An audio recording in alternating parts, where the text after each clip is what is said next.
Hi, chapter 3 of our book, The Snow Merchant. Chapter 3, Kicking Out the Breezes. And if you remember when the last chapter finished, the Snow Merchant said get rid of the drafts. And a draft is when you've got a gap around a window or a door and the air or the wind from outside is blowing through and you can feel that little bit of breeze. Okay? So chapter 3 is called Kicking Out the Breezes. Letty stood in the front room, feeling the inn sway on its stilts and wondering how this night could get any stranger. The Snow Merchant had just asked her to get rid of the breezes, but how? Why? This is an inn built on stilts, she said at last. You can't escape the wind up here. Remember, there it is there. Maybe that's why your guests do nothing but moan, said the Snow Merchant, and he laughed at his own wit. Letty scowled in the dark. She loved the wind. She envied it. It travelled the world. It went wherever it wanted, while she was stuck inside, held prisoner by her job and Ma's last message. She looked over to the note hanging on the wall above the door. It didn't matter that it was dark. She knew it off by heart. Just 43 words, but they ruled her life. Here it is in the book. Here's the note. Yeah. Letty, these things you must remember. 1. I've gone away to save your life. 2. Until I return, you are in danger. 3. The danger is inside Albion. 4. Don't set a foot upon Albion, for it can kill you. 5. I love you and I'm coming back. It was because of the note that Dar had raised the house on stilts. Then he'd made Letty promise on her life that she'd do everything the note asked. She had tried everything to convince him to let her leave the White Horse Inn. When she was 9, Letty had even made herself a miniature pair of stilts so that she could walk into town without touching the ground at all. But Dar had shaken his head, like always, and said it was too dangerous. Letty didn't know what the danger was. She had asked Dar, but he didn't know either. When Letty was little, they had sat long into the night trying to figure it out. But, like an impossible riddle, Ma's words led them round in circles. Let's sleep on it, Dar had said when the hour got too late. Maybe we'll crack it tomorrow. Now Dar left Letty to wonder about the note all on her own. Trust your Ma, was all he would say. Remember your promise. It was a hard promise to keep day after day, high tide after low tide, guest after guest. At least in the winter it wasn't so bad. She had Periwinkle and the wind to talk to. She had her telescope. But still, sometimes it made her so angry she could scream. Ma wrote a note, vanished out of the window, and that was that. All the mothering Letty would ever get. Letty Peppercorn, clear your head of all this useless thinking. And so she did.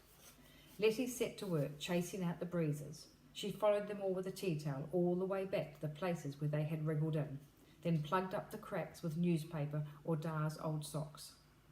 Be off with you, she told the wind, stuffing hankies in the keyholes. You're good for keeping me company, but you're bad for business. The wind wasn't happy.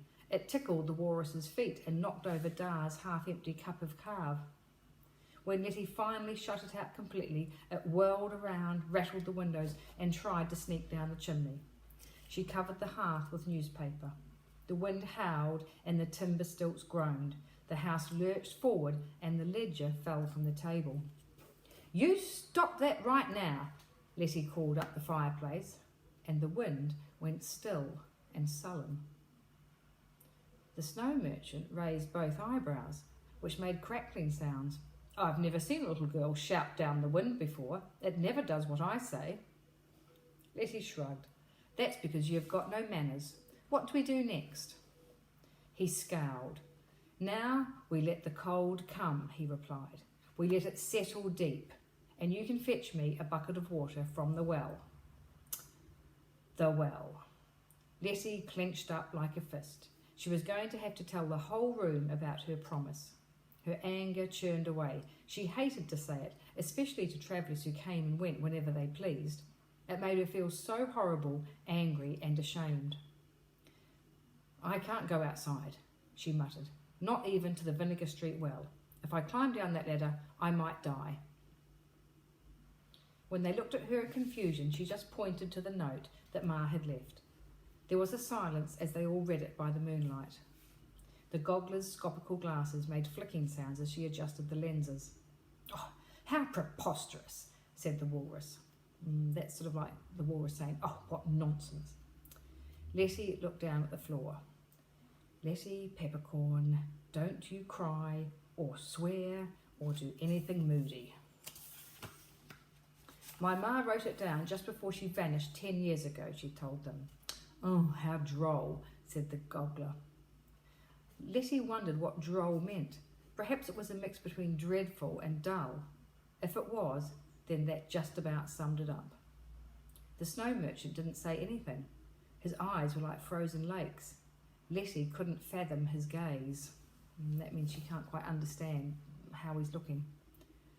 "Oh, I'll do it myself then," he said sourly. Letty nodded. The bucket's in the porch.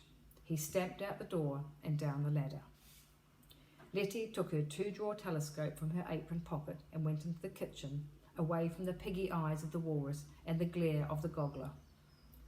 "I wouldn't have fetched it for him even if I could, Perry," she muttered. "He's the rudest guest I've ever had, and he's put frost prints all over the living room."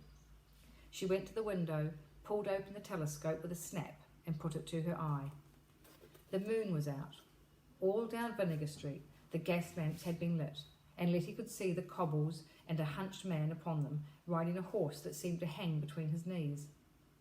She turned her gaze down the cobbled streets and into Barter, a place of brine and blubber and beer. Drunken sailors shone under the lights as they danced and tripped and fought in the streets. She knew those roads off by heart, though she'd never stepped down any of them. Briney Bridge, Swill Street, Pickle Lane. She looked to them, then further away to the ships moored on the jetty, and then further to the emptiness. She looked back to the snow merchant at the well. It had frozen already, and the coldest months were yet to come. The snow merchant picked up a stone and tossed it down to break the ice, then hauled up a bucket of grey slush and water. "Oh, it would have been so easy," Letty murmured, "to step down and get that." The wind blew fierce around the inn. "Remember your promise," it seemed to be saying. "All right," she said out loud. I will. So Letty did what she had to do in the moments when she felt tempted. She thought of all the things that needed doing before midnight and bed.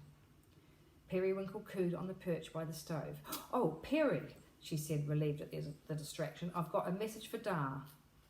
Letty scooped up the pigeon and took him to the window. "You look a little bit better today," she said, even though Periwinkle didn't. Letty felt it was important to keep her sick patient in high spirits. "Less grey. Maybe it's the carrot peel I'm feeding you. Do you think you can deliver some shillings to Dar for me?" Periwinkle puffed out his chest, and Letty laughed. "Silly bird, you're heavy as a stone, but you still fly for me." She slipped the 3 shillings into a tiny brown envelope and wrote. Here's her messages that she's writing to her Dar. "To Dar, here are some shillings. A man with an icicle beard made them for me.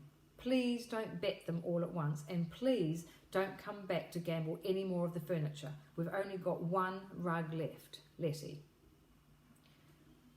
She had a think and then added, "And if you win big tonight, we need wood, coal, a new broom head, herbs, carrots, candles, wool, a needle set, carve, paper, pencils and soap.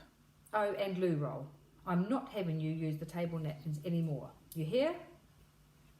It was quite a lot to fit on one piece of paper, but she managed it. Tying the note and the money to Periwinkle's leg, she opened the window.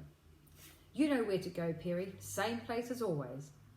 With a coo, he spread his wings and struggled off into the night. Letty watched him go. She loved that bird like the sea loved to roar.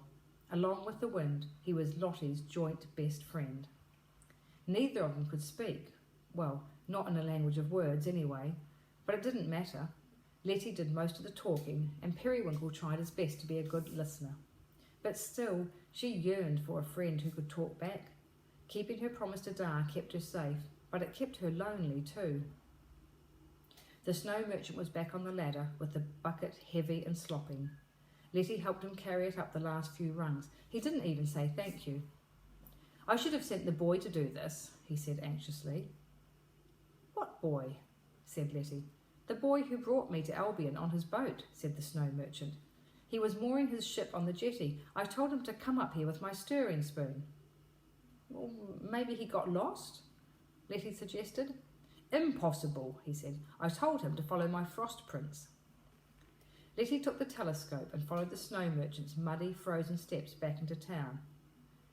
"Is that him?" she asked suddenly, pointing to a distant shape. "Oh, about time," the snow merchant said, stomping inside. "Direct him up here, please."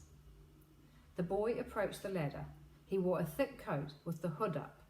He looked at the creaking stilts and the inn on top of them. Then he looked at Letty and waved.